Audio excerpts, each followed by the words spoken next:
Hand in the front leg, you're holding a ball of energy.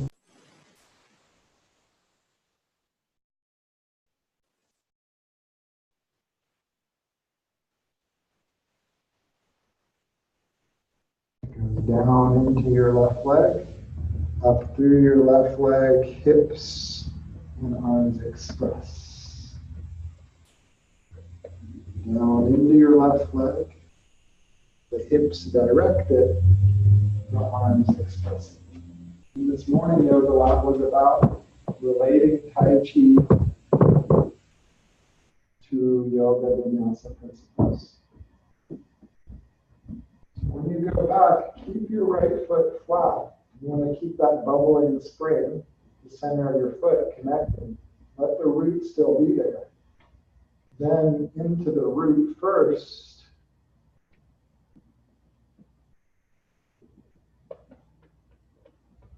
Then even when we hold poses, so step wider than your shoulders parallel.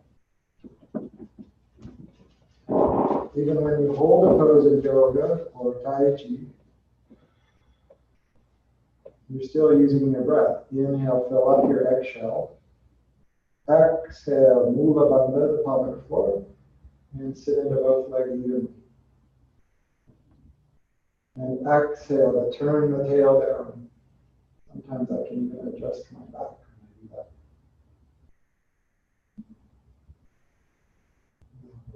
Raise up.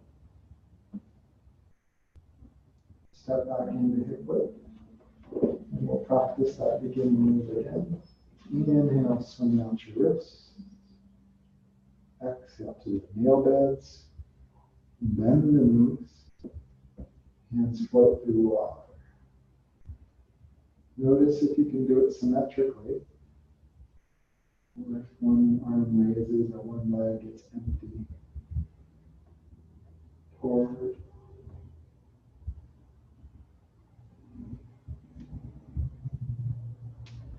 Last time, just reviewing the warm-ups from the first class we did this morning, because Tai Chi is part of this weekend. Turn your right toes out. Step the heels together. Sink into your right leg. Let the left foot come forward, no weight. And hands float up. Exhale, sit down on the right side. Good. So some of you are a little bit stiff in your shoulders and your elbows are sticking out. Be a little bit softer, like octopus arms. Some of you are kind of a little bit sunken. Fill yourself up a little more.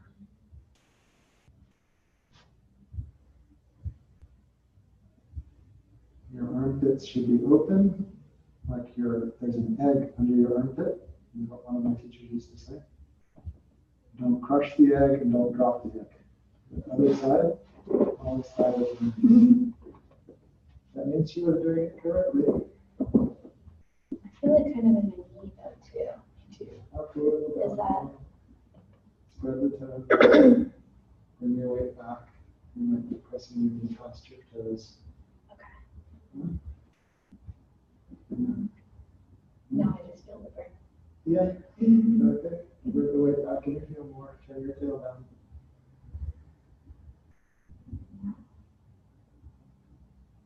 Equal standing again. I mean, if you're getting knee pain just from doing that, it's probably a good exercise to explore, because you're not moving. But in general, we don't want to press the knee way forward to the toes and scrunch the toes, right? We want more weight back. Look, there's a nice side mirror. You can see yourself really puff out your back and round it. Turn the tail down. Pelvic floor up, lower belly in. And rise. So that was our in the morning class, and then we did some yoga poses. So we came to center, inhale.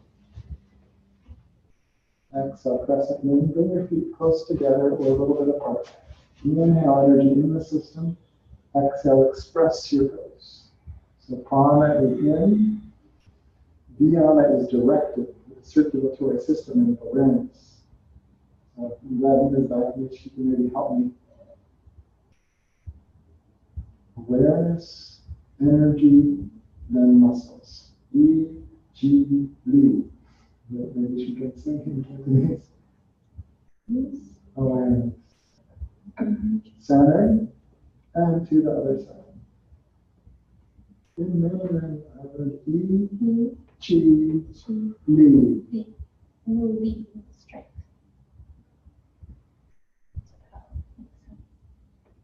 Exhale to express. Come to center. Exhale, reach out. Wide your stance. In your space up. Then knees to inhale, energy in. Back bend. Exhale, express. Inhale, chest up, energy in. Exhale, express.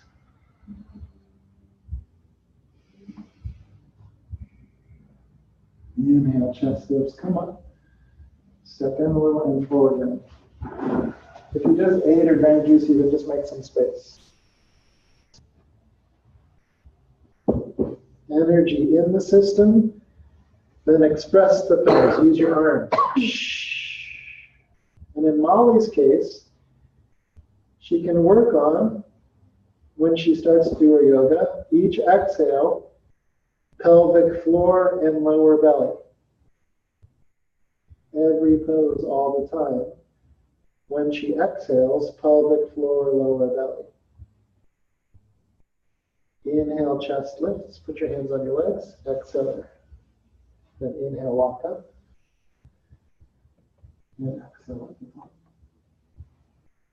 So we're just using review and using Molly's condition, which is she's made a little tear here. Where's it relative to your belly button? Right, it's a little above. A little bit. Okay, that's common. Umbilical hernia. Okay, so we're trying to stay connected, and she can start pelvic floor in, upward climb, which was the direction of right above the pubic bone comes in and up. When we set the pelvis neutral, that naturally happens. Okay.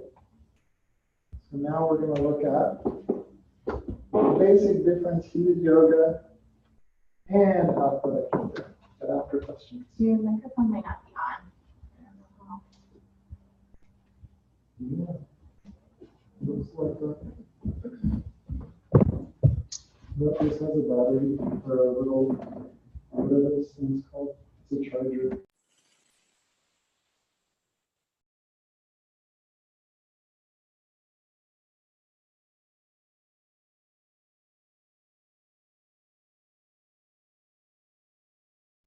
Okay, so we're looking at some things, but unless I'm mistaken, there doesn't appear to be a lot of inhibition for doing a lot of hot yoga or athletic yoga poses.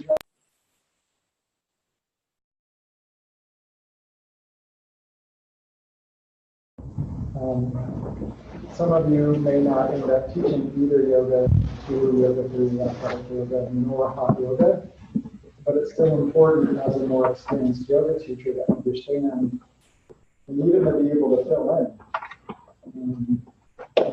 There's no reason that even an experienced yoga teacher can't just go fill in and put a little fan on or something. You know, and just make it through the sequence, you know. That's all it is. Teach a hot yoga class. To be able to go teach, you know, Ashtanga Vinyasa, whatever, level 2, level 3 yoga, just say the name of the pose and just go through the timing. So understanding the differences in the system. That's what the today class is an introduction to, because that's part of one of the outputs. Yoga 1, level 1. The yoga level 1 is the core. Then how we go out from that is how we start to adapt a movement class for the public. So the heated yoga system, that comes from our Guruji. We're going to develop this heated yoga system. He taught it by Vishnu Ghosh. They're Bengal from the northeastern part of India. So wherever there was a va, they put a ba. So Vishnu is Vishnu, you just say ba. And that's where Sanskrit helps you realize ba, ba, the vertical lips.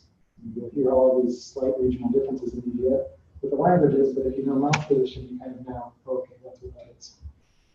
So anyway, Vishnu Ghosh, his brother, did physical culturists. There's still Ghosh yoga in India. So when you Google now, you can see. This was Testing. Testing. Yeah. They made this flow that Bikram then made famous. So Bikram yoga, again, that's Vikrama. Vikrama means a particular frequency. So he had an interesting name to become one of the most famous yoga teachers in the modern era. Bikram. His name means Vikrama, which means a sequential presentation. And what did he teach? He taught this hot yoga system, or hot 26, or hot yoga. All of that comes from yoga. It is a very approachable system based on clearing largely vata and excess kapha out of the system. And he taught it a lot for Westerners because what did he encounter here? Not a lot of, crazy over spinning people and people that ate too much. So that system is especially good for clearing vata and kapha out of the system. Even pitta it can clear out of the system because people sweat a lot and then they hydrate afterwards. So it's not that pitta people can't do it or shouldn't do it. You just need to watch how they're practicing with their heads turning into a tomato, which you will see sometimes in the hot room. Okay? Am I making sense? So hot yoga, really popular, by far the easiest thing to sell. You can learn anywhere in the world, do hot yoga. You don't even need teachers. You could just put a video up of the same 26 postures and play it, and people would feel great because they come and they already know the sequence, and it's a hot room, and they sweat their brains out, and they leave, and they're like, I love it. Seriously, like I ran one of the studios we did sometimes just help videos because teachers called in sick, and people didn't care. Now, of course, you can be a teacher and you can make it better, and that's true. So hot yoga is designed, the postures are designed to work on the chemistry of the body. That's a big thing. Chemistry of the body is encountered a lot in the glands. So you'll find in hot yoga that almost always you curl and round in the forward bend. So they call it Janu Shirsha, head to knee pose, and they will always have you round in the pose. Why? Because your thyroid gland is right here. And as most of you ladies that are over 30 know, the thyroid can easily go out of whack, and then you have weird temperature swings. Appetite comes and goes. Any woman that has childbirth, it's really difficult if your thyroid goes out of whack during childbirth to get it back in order. So thyroid medication is one of the #1 prescribed medication in the country for women. So what are we doing in hot yoga? We're doing a lot of opening and compressing. Opening and compressing the thyroid gland. But not only that, there's even pressure on the thymus gland, the pineal gland, because there's this inward of the heart. There's also pressing the forehead with the third eye point into the knees. There's a lot of that in hot yoga. There also is the emphasis on wringing you out. Squeak, squeak, squeak. So Dharurudasana is in the system. This one. No, a couple of people can't do this. All of them, their arms are not long and lanky. So they can do this. Or another. Or they can at least maybe get to here. Maybe hook their pinky finger. There's no way they can hook their foot behind the thigh. Their calf, the thighs are too big. So who cares? They can put their toe down. Because everyone's working on this.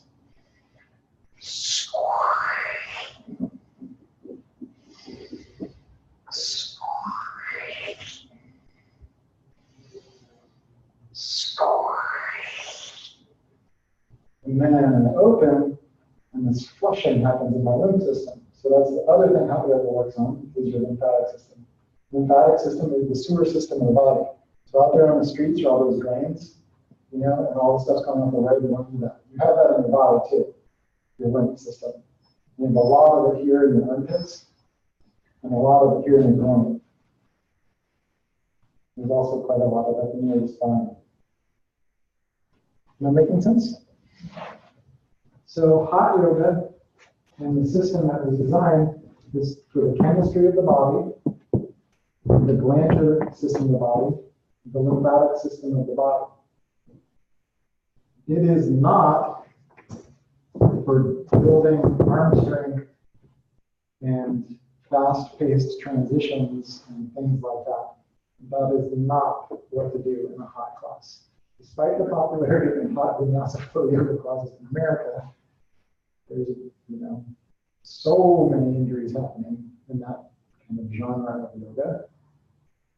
It's theoretically kind of okay, but if people are dripping with so much sweat, it makes it so much more dangerous to try to do arm balancing, especially asymmetrical arm balancing. Am I making sense? Especially in the dark. Oh, I love this light out. Yeah, so it's true, it makes it a lot harder, but it's not smarter. So that system, the vinyasa tradition, so vit, ni, asa, a particular internal being, choreography, it largely comes from the Ashtanga Vinyasa system, but there are different ways that we can sequence postures. And maybe none of you or some of you haven't seen a lot of the more complicated versions of that, but there are a lot. Ashtanga Vinyasa, just the first of the 6 series, has a lot of really difficult poses. You have to do full lotus, stand up from full back bend, be able to hold a handstand. There's a whole series of the Uttanasana postures where you do the pose, and when you're done, you lift up. You lift up, pull through, go back, do a push-up, like that. So there's a lot of like gymnastic type sequencing that happens. Hot yoga is not the place for that. It doesn't. A warm room is okay. It's probably better than a cold room. But a really hot room, the hot yoga rooms are over 100 degrees, usually 110. That's designed to be like a sweat chamber, where your body pretty much holds poses for a while, and then you come back and you stand still for like a couple minutes. And then you go try the other side. You hold the pose for like a minute.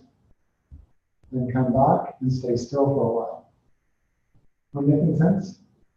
So that's the way that I want you all to learn to teach hot yoga. And we can't do hot yoga here because we just can't get it hot enough. But I want you all to work toward it with our teaching to see the crosses. So, generally I want the demonstration room to be open. If it's really cold, we got to shut that back room. People come to heated yoga classes and they don't like it because it's too hot. They really shouldn't be taking them. That's what the class is called, like hot yoga. So heated yoga classes, I'd like you all to work on getting the room as warm as you can here. And they're generally really nice in Indianapolis through April. And then maybe in May some years, Then it's plenty hot enough out there already in June, July, August. So we can take a break then. But it's really great for all body types, like almost everyone, even menopausal ladies, during the winter, because we all just get kind of stagnant. We all get invaded by vata. We're so cold, we don't even realize we're cold until we take a shower. And we're like, oh, that's so nice.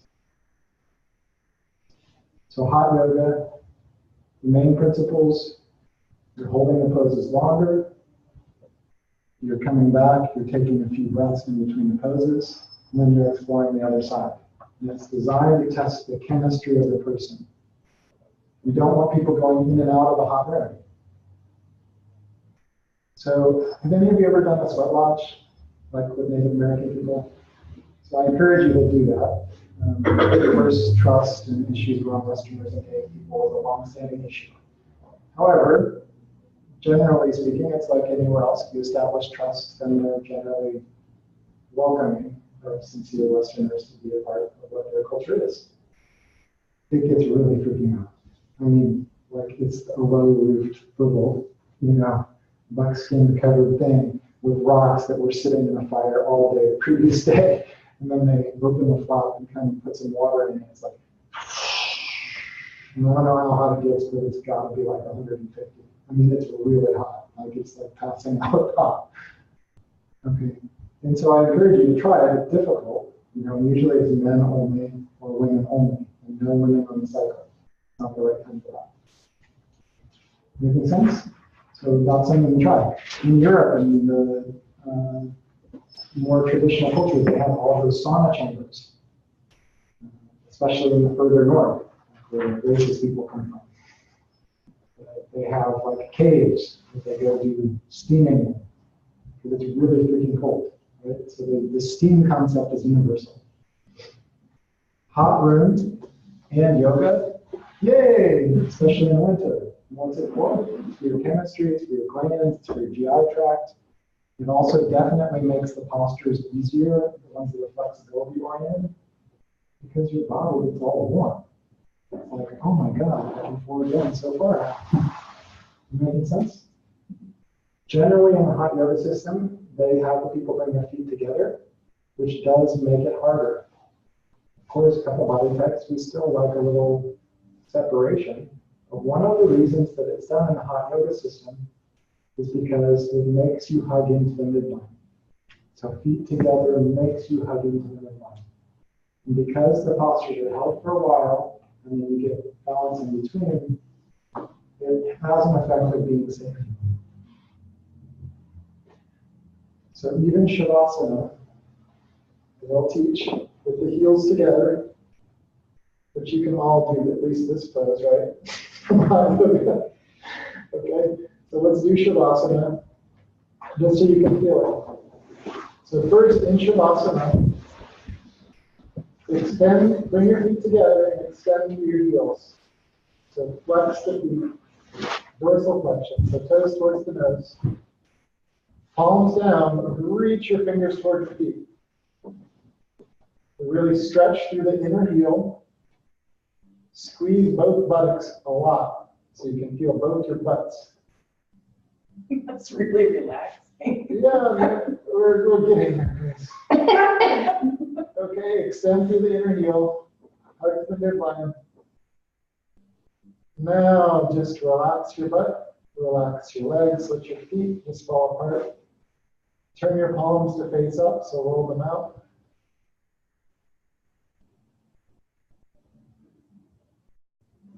And so that concept of hugging to the midline, you can feel, does one of your legs feel more asleep? Does one of your legs feel less energetically alive?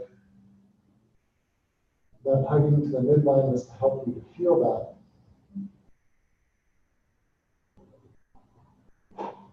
So then again, flex your feet. Press into your elbows, bring them to the foot.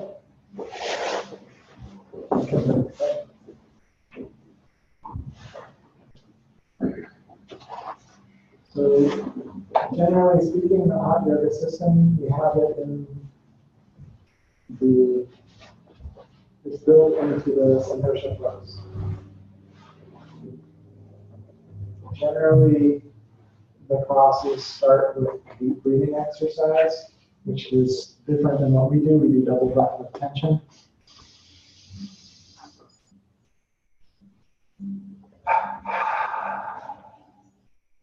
In the hot yoga systems, we can do it seated. And release your fingers underneath your chin. Looking straight ahead, inhale with your elbows to the front of your head. Head goes back out the mouth, HA.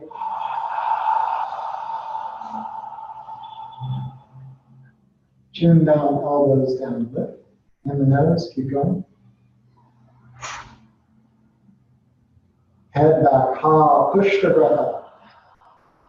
Get every drop of the breath out. Chin down, inhale, elbows lift. Head goes back, start to bring the elbows back together. Press the breath out, ha sound, ha. All the breath out.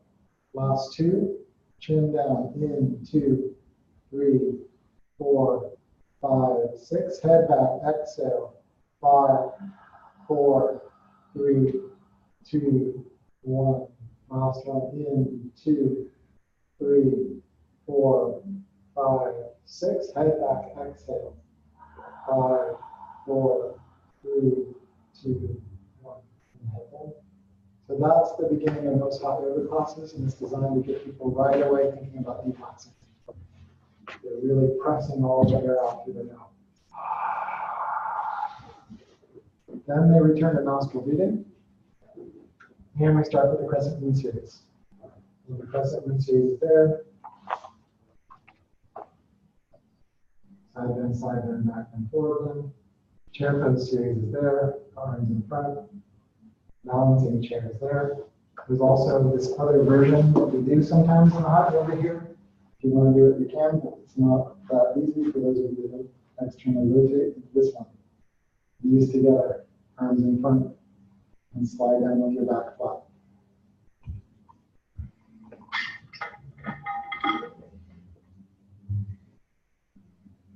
Want to try it? Press straight up. Okay, not easy. Let's use the mirror. Also, the mirror use. Why do the mirrors use so much in hot yoga? To help you with your alignment. So we'll do the first part. Inhale, arms up. Exhale, make a butt turn back. So stick your butt back. 3, 2, turn your tailbone down. 1, stand up. Heels up. Balancing chair. So there's this stuff for proprioception in the hot yoga. So it's hard in the hot room. Bend your knees. Maybe you can slide down and push your heels forward. 3, 2, 1, up. Down. Last part, the knees touch. Heels are up an inch.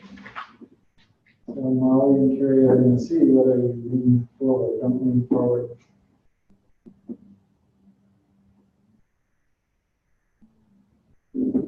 Okay, supposed to be forward or not? No, flat back. And then straight up. Oh. Okay. So this is the emphasis, and then you stay there and take a couple breaths. Which I should have done. Sorry. Okay. And that's the hot yoga system. Let's go ahead and do eagle pose, since those of you that want to, but let's use the wall. So face the wall. Bring your arms overhead, inhale, and wrap your right arm under your left exhale. You can mix it. Sit down a lot, so that's the next step, is to sit down. And that makes it easier to get your right leg up and down. Touch your fingers into the wall if you need to. And some of you can hook your foot behind your calf. Even if you can't, bend your standing leg a lot, even if you can't. Inhale here, and exhale, sit, and start to bring your knees back to the right. And exhale to sit, start to bring your elbows in towards your belly button. 3, 2, and 1. Release, come up. Other side, left arm under, and left leg over. The next step of the pose is to exhale, sit down a lot. And you have to sit down in order to get your leg up and open. It's okay to touch your big toe or lift the foot off the ground. But with each exhale, twist the ropes tighter and sit deeper. And elbows toward the navel.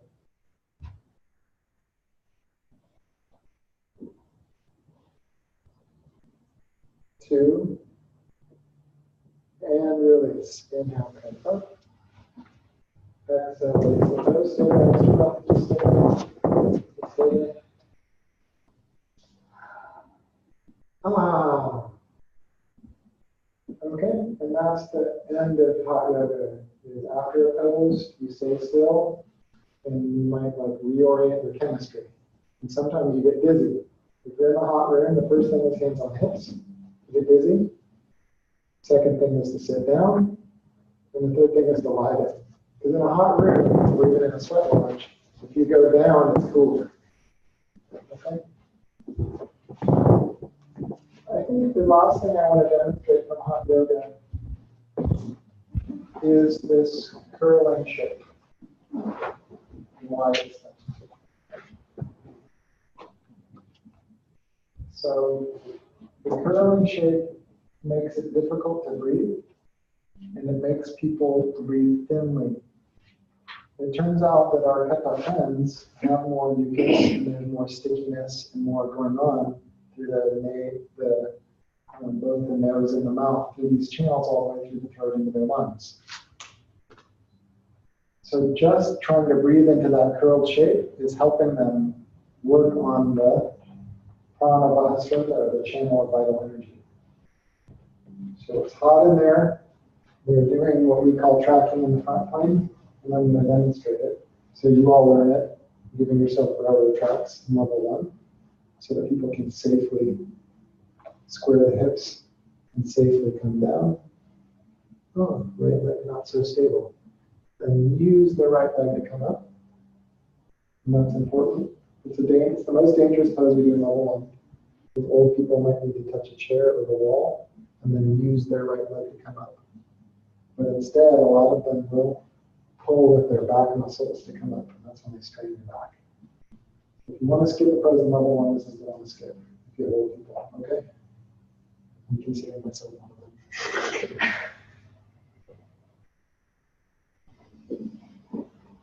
Okay, but when you go to hot yoga, they're going to have you do this, and they all get taught to say stand on a tightrope. So they're always going to say heel to heel, and they'll yell at you if you don't do it. You can just say, I'm just here for your heat, please leave me alone. Which I've said, actually, those are the best words before. Anyway, they're here, and they're going to have you come down and tuck your chin. So first it'll be inhale, arms behind the ears. Then exhale, tuck the chin, and round down.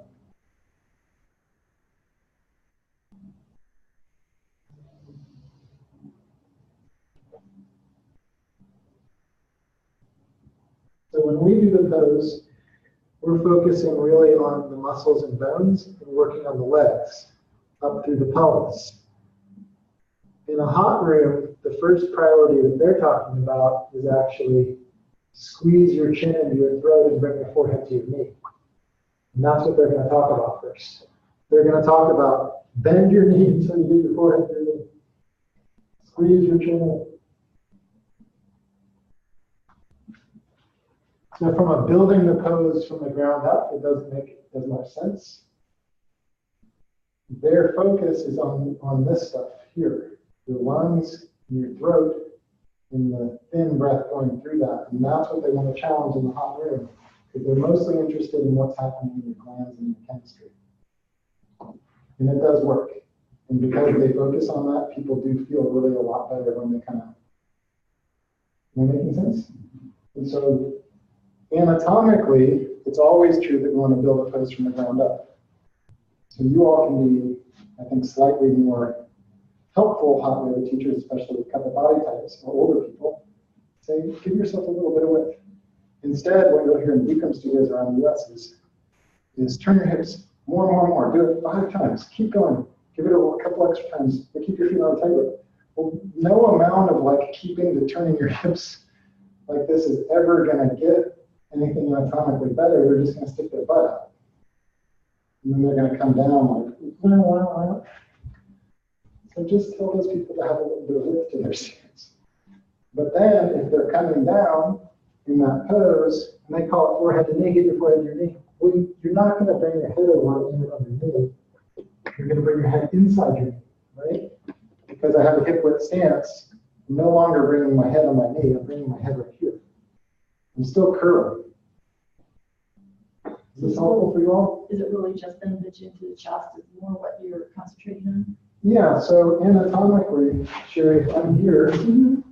So the pose, you'll hear them call it Dandayamana Vibhakta Janu Shirshasana. I'll get some anglicized version of the Mexican Don Juans. Danda means stick. Dandayamana is for uprightness. And then Vibhakta, that they changed because it's Bengali, or Vibhakta.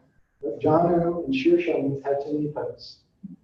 But you as a student, once you've learned the basics of yoga, need to know that if I was on a tightrope, heel to heel, then I could possibly work on head to knee. That would make sense because I'm on a tightrope. But as soon as I create hip width, my head's no longer aiming for my knee. If I did, I would side bend while I was curling. Does that make sense, Sherry? Mm-hmm. So instead, I want to come down and I want to curl inside like this. Then work on straightening the front leg and squaring the hips.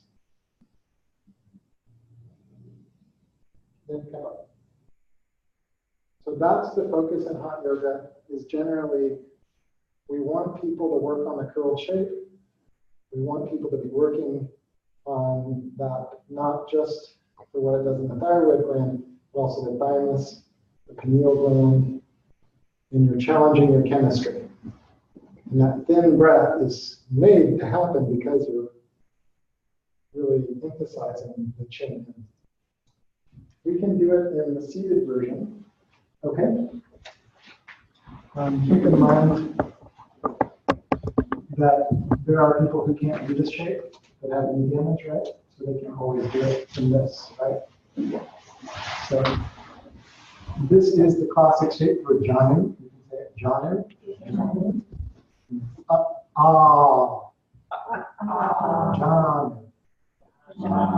Shirsha. So square yourself out over your extended leg. Inhale, lengthen the chest. Tuck your chin and curl to round out. Make a space for the inhale. Then curl. Now bend your knee until you get your forehead to your knee, or inside the knee. Keeping your curled forehead to knee connection. Now start to straighten the leg. But stay there in your curled shape. Keep your forehead on your knee. Keep rounded as much as you need to bend the knee. Who cares?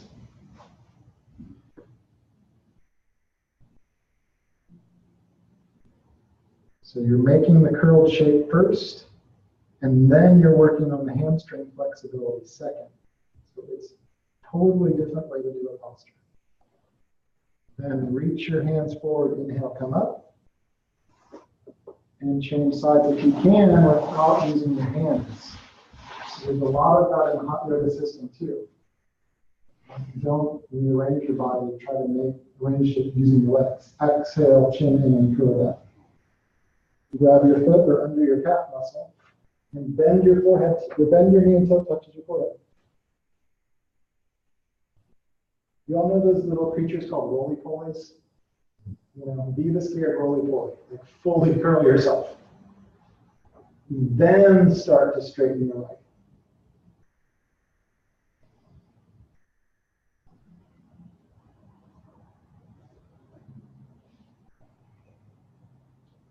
Good. Reach your hands and inhale, come up. Don't even want to. There's also some core exercises that are done in hot yoga are usually jackknife sit-ups that are done. And they're a nice way of resetting the spine. So then I point and lie down. Flex the feet. Hands to the ceiling. Inhale, reach up. Exhale, place to the mind.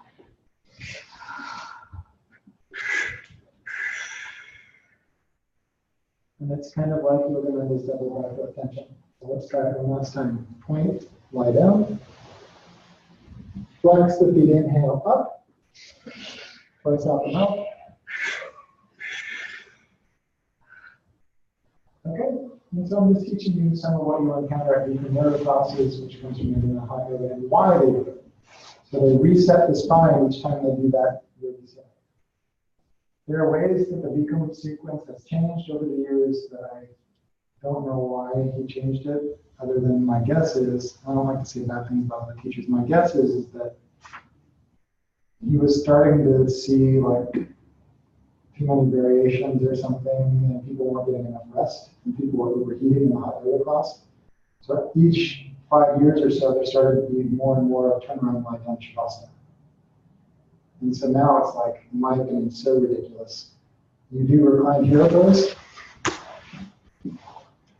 You come up, you turn around, and look down, and do Shavasana. And you have to spin so that you're. We have this bit, and there's a lot of military style teaching that happens in the system. I have a question about that. But anyway, my point is, like, Shavasana isn't really needed in between all of those poses, and it's not really, in my opinion, that flow changed over the years a lot.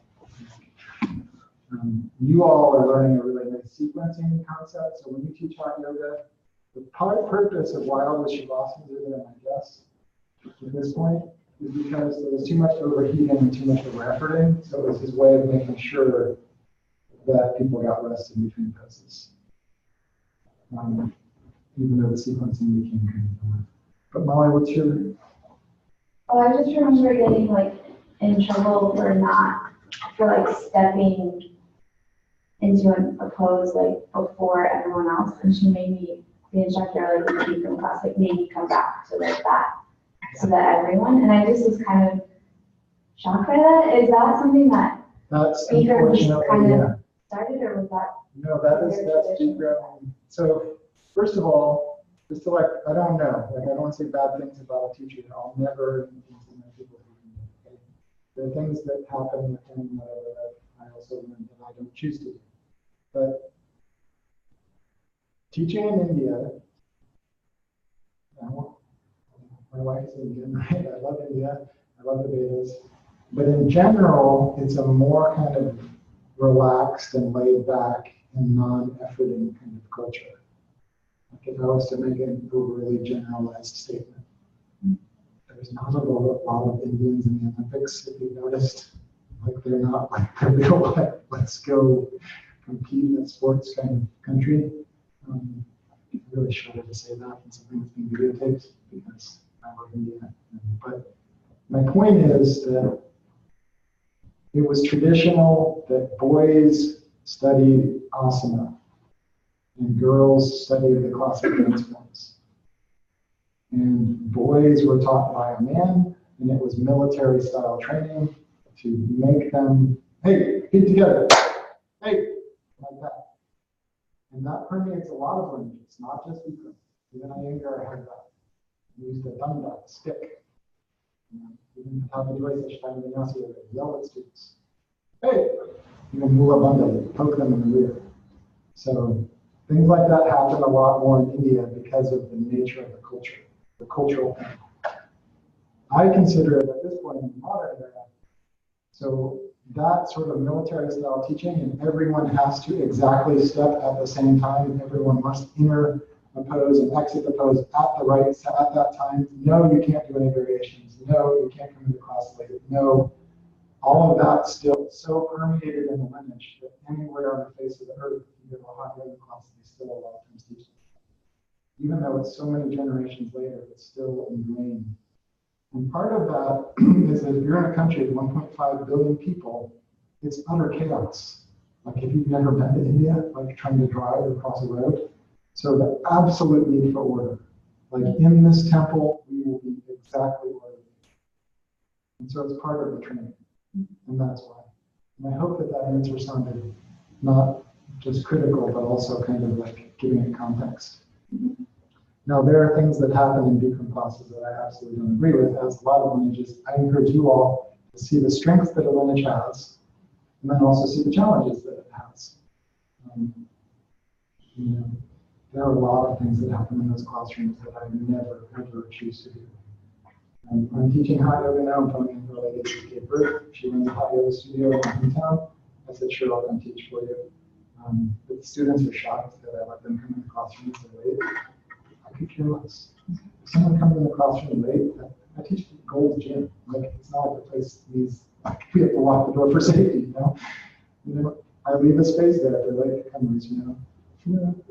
When someone comes late to my class, I consider, like, if they do it once or twice, like, you know, who knows what they had to encounter to get there? You know, it might be a mom who was like, the kid just like had a meltdown. And this might be the mom's only hour she's going to get all week. And what? She's 2 minutes late. I'm going to say, yeah, I can't go pick up your kid from daycare and leave, you know, which is what has to happen. So that's the way this studio ran for a long time until it was just apparent that we couldn't afford to have it studio manager or desk staff, in which case it wasn't safe. And put too much burden on teachers. So now we lock the door, close it, you have to be doing cross starts because of safety reasons, and to make it easy for the teacher. But that's why, it's that way. Yeah. And and it became, I don't want to sound mean, but it became, in my opinion, the worst example of the yoga factory. Like millions of dollars, hundreds of people flying in for training, food, and next, eat, millions of dollars, eat, next, eat. They had to memorize the script, word for word. Welcome to McDonald's, and take your order. Like exactly memorize the script. Always the same, exactly. Now, at that point, like I wasn't, that's a problem for me. You know, I don't have a problem in getting fixing that. Yoga needs to have stages of teaching, and like memorizing the script of verbal dialogue is stage 2, but you need to keep going past that. And there's a lot of military style calling out students by name or even squirting them with a squirt bottle. Just things that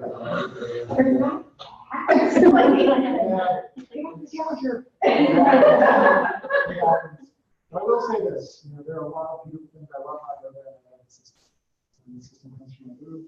And like I said, I will never turn on probably 1,000 women. So, not ever, who am I to be critical? I don't know why. Those are the ideas I have about someone like system turn on today. Keep in mind that it's like, I don't know, 50 years old in America. And you can see from books from the early 70s, Herbie Hancock, Kareem Abdul-Jabbar, and people like that doing Bikram yoga. So there's in LA, Jeff Bridges when he was like a young boy. What is the dude? What is that, yoga?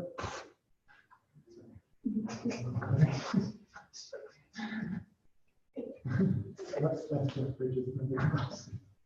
He also does some kind of weird Tai Chi thing in the yoga. Always drinking alcohol. It's a good movie. So, hot yoga, did I cover it pretty well? We focused on the curled shape. We focused on squeezing the body. So just the same pose is done in vinyasa flow poses.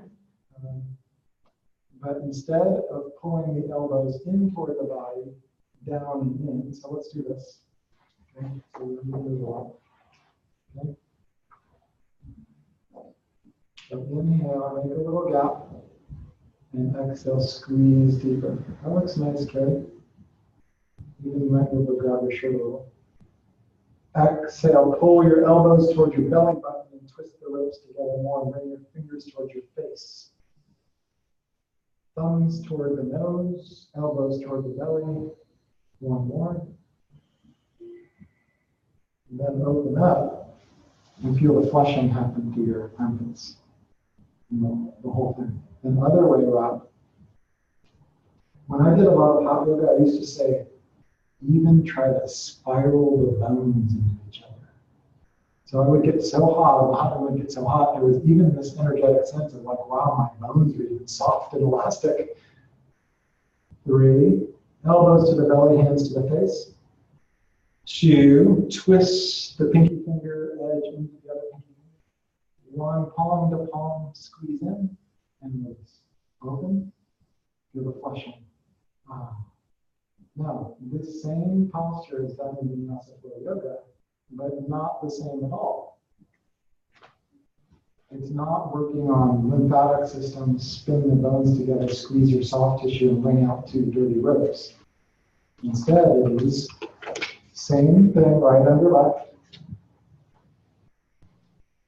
Press the elbows forward and try to straighten your arms on the diagonal.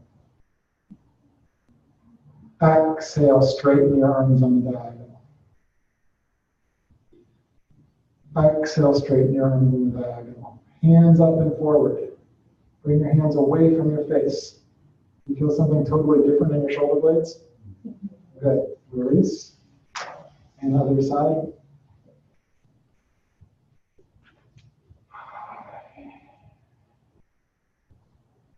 And then honestly, I've forgotten the name of the pose. It's called horse pose. And you do this in horse pose in vinyasa flow classes. You're kneeling with 1 foot and half lotus. Oh. Good, and release. So it has a totally different effect. It's totally different focus. Just like if when you do Jnana Shirshasana, in most vinyasa classes, they're never going to let you round your back. Instead, they're going to focus on lengthening and extending to the crown and coming down with the flat.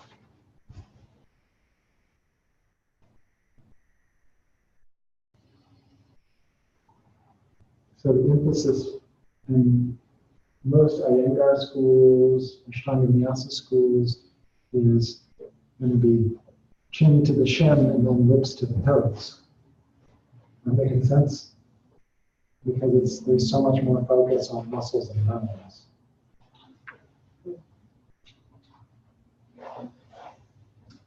I thought it was a really good class, but I don't know how you all talk about it. Do you have any questions? We reviewed Tai Chi principles and how they relate to vinyasa flow principles. We reviewed the warm-ups.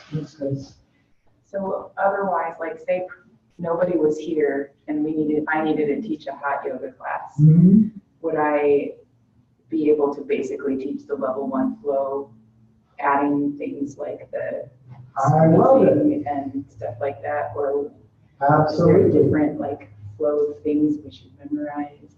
Absolutely. That's such a great question. The level 1 flow in a hot room, excellent. Just focus on the curled shape. You might try bringing both arms overhead. Give them a couple extra breaths. You're going to need to get rid of a couple poses because the flow's too long at that point. There's too many postures. There's already too many postures in the level 1 flow for most of you to get in 60 minutes. You know, it's more designed for 75 minutes. So there's already too many postures for most of you. I can make it through it without it seeming rushed because I've taught it many thousands of times. But I'd rather that you skip, like Warrior One's a great posture to get rid of. Like you're already doing a lunge for that anyway. Like do Warrior One also. Making sense? And then in the level 1 flow, just do a few breaths, like contracting in the front plane. Just do a couple breaths in moving column. Don't be holding them 5-7 breaths. Just do 2 breaths in rotated chair. Don't hold it in too long. That's how you make it through the flow faster. And I don't like any, I think most of you heard me say it many times, I don't like lots of like spiritual talk at the beginning of class. Just double breath retention and get them moving. And say something like that at the end of class. Doesn't mean it's wrong. And a lot of you are enough grounded now that it actually does add something nice to the beginning of the practice. It gives people that awareness that we're doing this out of devotion and out of self-respect. So it's not wrong. It's just in my opinion as a teacher, that there's a fair amount of the students just tuning the teacher out at that point if they do that. So you're like starting a muddy classroom. So it's way better to just get people yoked and moving. And then once you've got their attention, then offer that.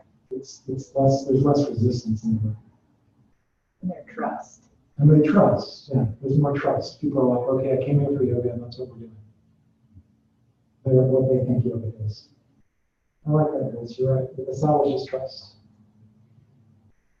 So yes, level 1 yoga, exactly. No sun salutations are needed. No whatever. We do have a hot flow that has sun salutations in it, but you don't have to do sun salutations. If you do them in a hot room, today I did it. We hold each postures for a couple breaths. Hold the lunge for a few breaths. Downward dog for a few breaths. Step forward lunge, they definitely need a few breaths. You making sense? Then you can say you can keep doing it like this or do your best on the breath. We don't do jumping style sun salutations in hot yoga. We don't do, arm balancing. We don't do handstands in hot yoga. You want someone's blood vessels to pop in their brain, do handstands in a hot yoga class. Am I making sense? It's hot, you're inverting, the blood vessels in the brain are thin. Bikram doesn't even teach headstand in hot yoga. In the advanced class, they will do like shoulder stand, things like that.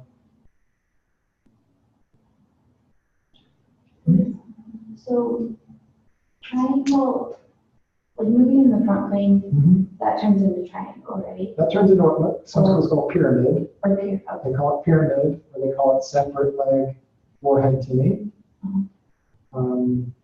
The real name in most yoga books you'll see is called Parshva Utthana.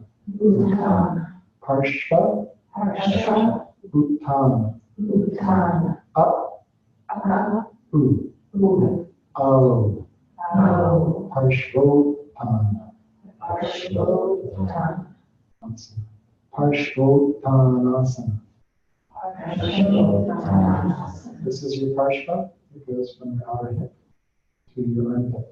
It's your flank. So it's stretching the flank pose. But who knows what a flank is?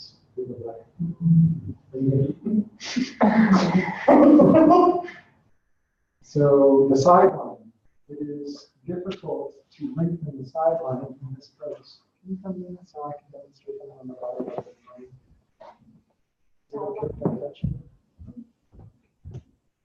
No, I'm not standing. Yeah. This is standing, tracking the front hand type pose. Do you still get something? Just go down there. Yeah, touch it. So lots of versions of this reverse prayer. We'll get to this some other day. People can't do reverse prayer. Some teachers will have you grab their elbow. Can you do that? This does absolutely nothing. I don't know who started this, but this nonsense is all over the world. You can't move your shoulder blades at all when you grab your elbows. So instead, touch your fists. Punch your fists together. Now she can move her shoulder blades. See? And this is the step one before reverse prayer. Let's touch the fists. Okay, put your hands on the ground. Fingertips on them. This flank that we're stretching is the lead leg flank. So the tendency, and she does it only a little bit, is to get really bunched up on the ribs here. And for this hip to be forward, and this IT band to be tight, and this lateral hamstring to be tight. So that's from a vinyasa or a sort of muscles and bones related asana practice. The assist that a lot of times I'll do is I'll touch the armpit here and then I'll pull this hip back. So I hold this shoulder blade in place and I pull this hip. It's that outer spiral action of the hip. Okay? You all see what I'm doing? Because the tendency is for that to all bunch up and cave in. Okay? That's why it's called Parshva Utthana. You stretch it up. You stretch your flank up. This, you stretch it to the sideline, which also is the lateral hamstring and IT band. So the pose has a name. It's a really good name in Sanskrit for someone that knows what Parshva is. You have another pose called Parshva Konasana, the side angle pose. Can you do forward too? Take this, yeah, like that too. And touch it from outside your foot. Each side of the leg. Okay. Parshva Konasana. Okay. The side angle. Inside versus outside the hand. I think both are fine. If she touches outside, that's a nice level 2, like a step 2 pose. Bikram hot yoga, they put the arm inside like that and use it like an arm bar. And that's also good. That then leads to the bind, which is level 3.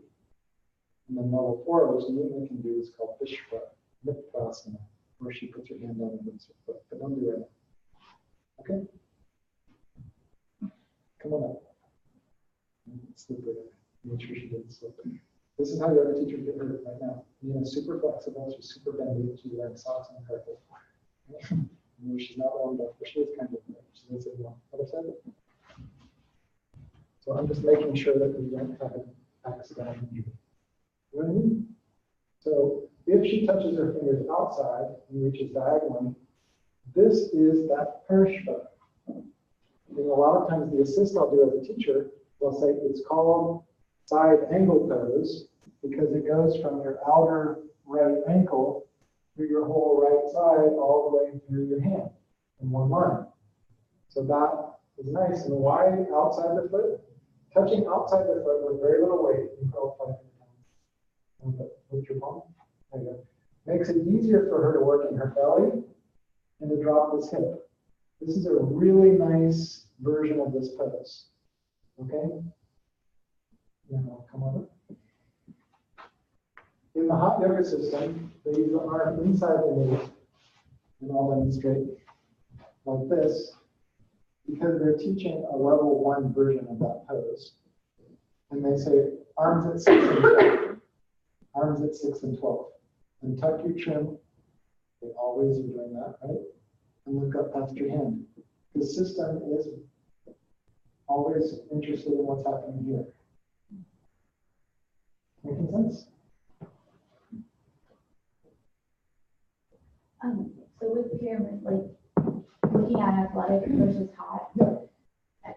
if to take it deeper for someone like in a level 2, would they bring their feet closer to the midline?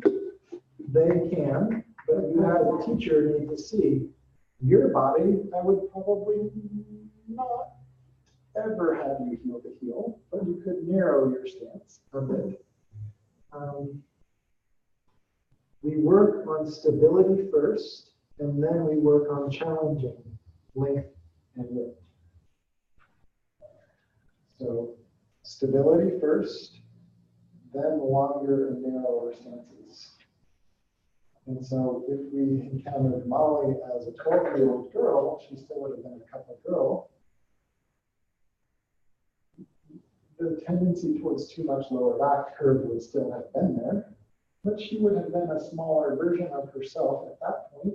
You could have worked a little bit towards a narrower stance as long as you have that hugging in principle, as long as you're super stable, as long as I could see that you could come up and out of pose.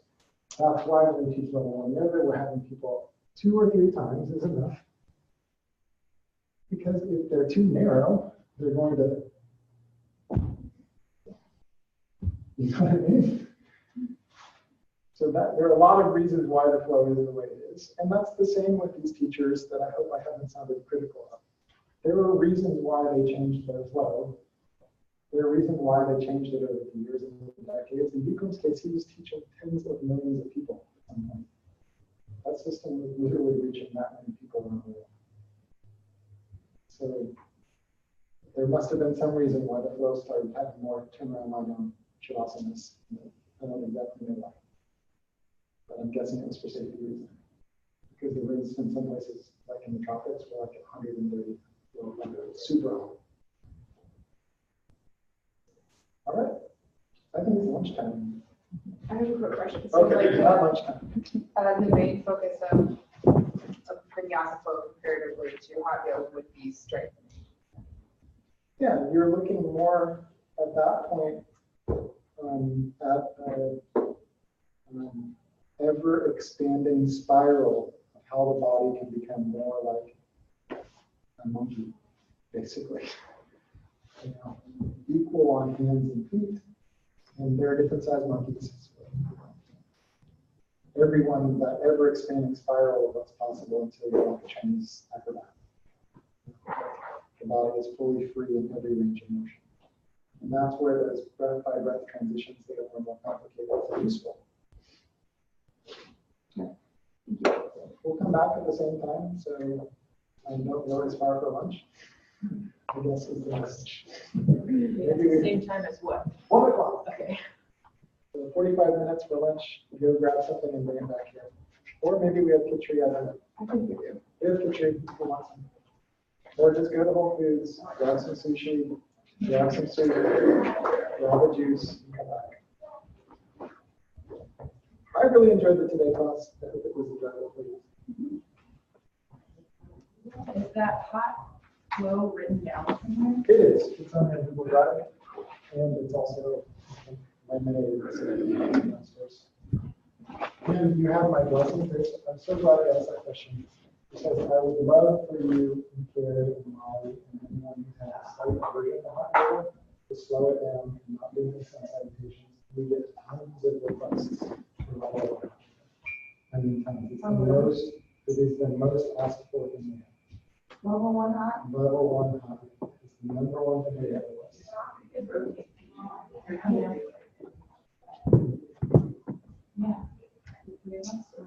can just do it silent.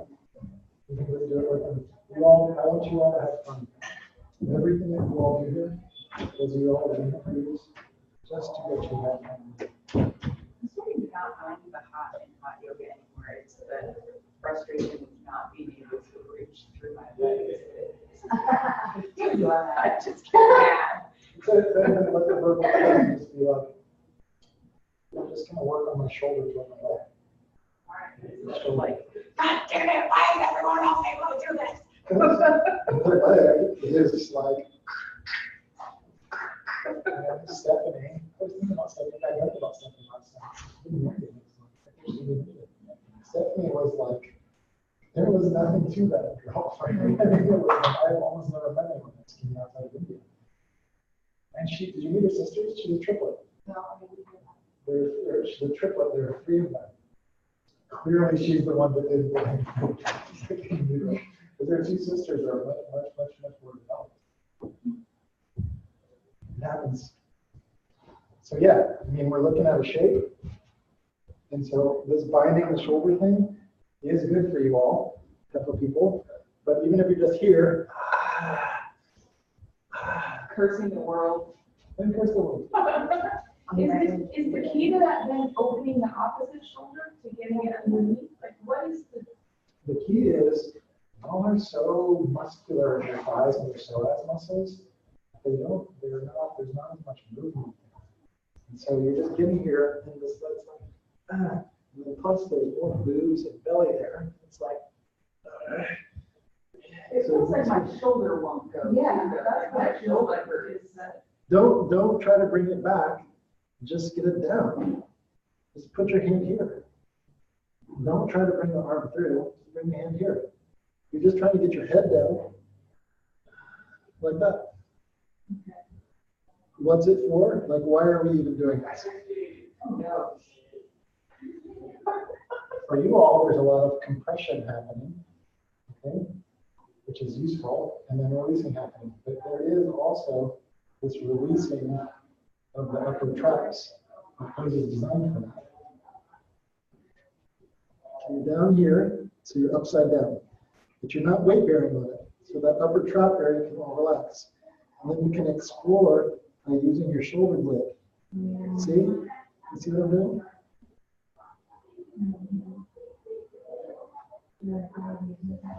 And you can definitely do that. It's just this.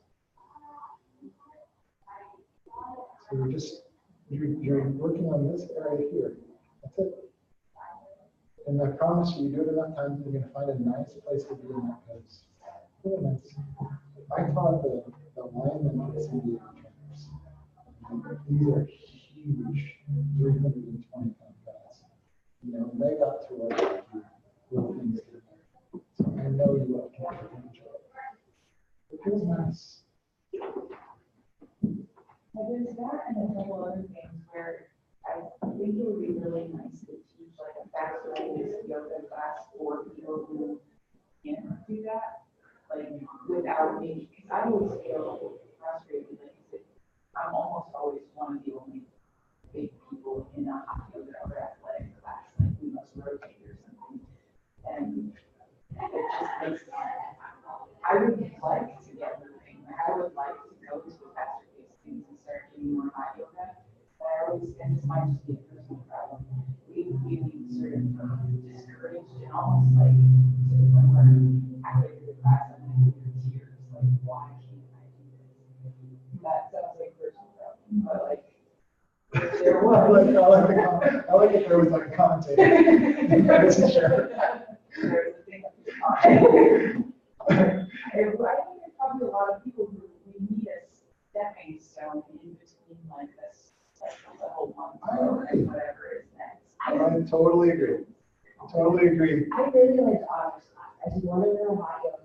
And it was just like, it was mixed between the level 1 and the level 2, so I got that, the more fast paced, I got more of the advanced poses, but not a full level 2 where you get frustrated. Like if I was to take a Sheila level 2, I'd be like, fine.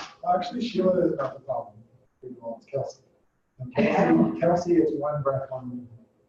You know, and lots of things that are only possible for butterflies and skiing monkeys. So those kind of classes, that's a teacher thing. The system is fine. Like the level 2 class that I created is very much approachable for Kappa body types. It's the teacher that matters. You gotta give extra breaths in the sun salutations. You have to let people put their hands inside the foot from a lunge. Just exactly that pose you mentioned, you know, needs to be something. There's no problems. In fact, you all can do handstands. You got super strong arms. You know? This is like 200 pounds thing to go. Yeah, but that's what you want to let go of some of that, you know. So, you know, you're doing it up a wall, and you know, it sucks. And I feel for y'all. I don't want to sound contrary because I agree. We need realistic stepping stones, otherwise people are discouraged. But absolutely, we all have the stamina and you have the strength to do those classes. It's just about pacing. It's about the teacher. That's what it's about. And so I mean, I've been waiting for you to. So now it's happening. You know that. So please, and you have my blessing to some extent to eliminate those poses. You can get rid of your pose. You can get rid of, you know, binding the shoulder pose. That's fine. But the principles kind of need to be there. So we don't want to totally let go of things that are difficult just because they're really difficult. That's where, with that shoulder one, I really wonder if there is something that does that in between. Like, is there something else that does whatever you're supposed to do with your shoulder? Is there something else that like does compress? I mean, we already do like. I think that there are ways that you can approach it. Like you can break it down into a squat first, which right away is like not that easy. You know, just squat it first. You know, how many big squats that you move up like that. You know what I mean? And then maybe it's a wide legged forward bend with one hand down. Like that. And then you come closer. Like that. Making sense? Absolutely. I think this is demonstrated. That pose broken in half. And then you work toward it, and then at the end, you say, okay, let's see if we put it together. And so after you've done like squatting a few times, what do they do? Like moving, you know, female classes, they do this. Whatever, I'm fine with all that. Y'all should change. You all are plenty of stuff now. Like you know how to teach yoga, so change the flow. It's just a structure for you to practice with. But those combined with